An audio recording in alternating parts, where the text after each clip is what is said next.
जलगांव के चोपड़ा नगर परिषद ने शहर में श्वानों की गिनती पूरी कर ली है। सर्वे में शहर में कुल 2100 श्वान पाए गए हैं।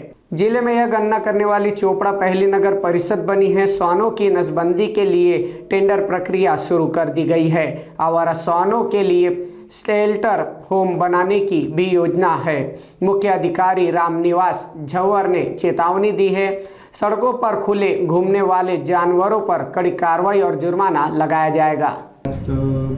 माननीय सर्वोच्च न्यायालयाच्या निर्देशानुसार जे श्वान नियंत्रणाबाबत जे निर्देश दिलेले आहेत माननीय सर्वोच्च न्यायालयाने, त्यानुसार आपण शहरातील सर्व जे आस्थापना आहेत शासकीय किंवा मोठे गेटवाले जे आस्थापना आहेत त्या सर्वांना माननीय सर्वोच्च न्यायालयाच्या सूचना कळविण्यात आलेल्या आहेत। त्यानुसार त्यांनी आपल्या प्रत्येक आस्थापनेवर स्वतःचा नोडल अधिकारी देखील नेमलेला आहे, त्याची माहिती नगर परिषदेला दिलेली आहे। याचप्रमाणे जे शहरातील सार्वजनिक रस्ते वगैरे जे आहे, सार्वजनिक जागा आहेत, या ठिकाणच्या सर्व श्वानांची गणना देखील नगर परिषदेने केलेली आहे आणि ही या गणनेतून सुमारे 2100 श्वान शहरात आढळून आलेले आहेत, लहान मोठे।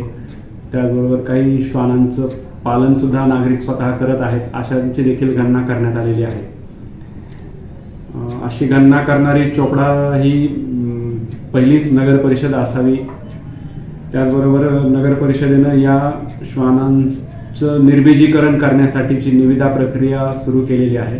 ही निविदा प्रक्रिया पूर्ण होताच या श्वानांचं निर्बीजीकरण करण्यात येईल। यासाठी अर्थसंकल्पात देखील तरतूद करण्यात येत आहे।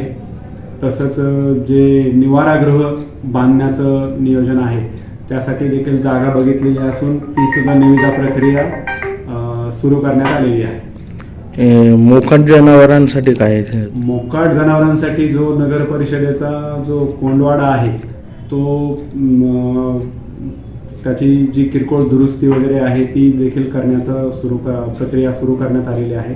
पुढच्या काही दिवसातच आपला कोंडवाडा हे होईल आणि नागरिकांना देखील शहरातील नागरिकांना आवाहन करण्यात येत आहे की त्यांची जर स्वतःची आपली मोकाट जनावरे असतील रस्त्यावर ती त्यांनी स्वतःहून काढून घ्यावीत आणि जर असं काही केलं नाही तर नगर परिषदेमार्फत त्यांच्यावर जबर दंडाची कारवाई करण्यात येईल।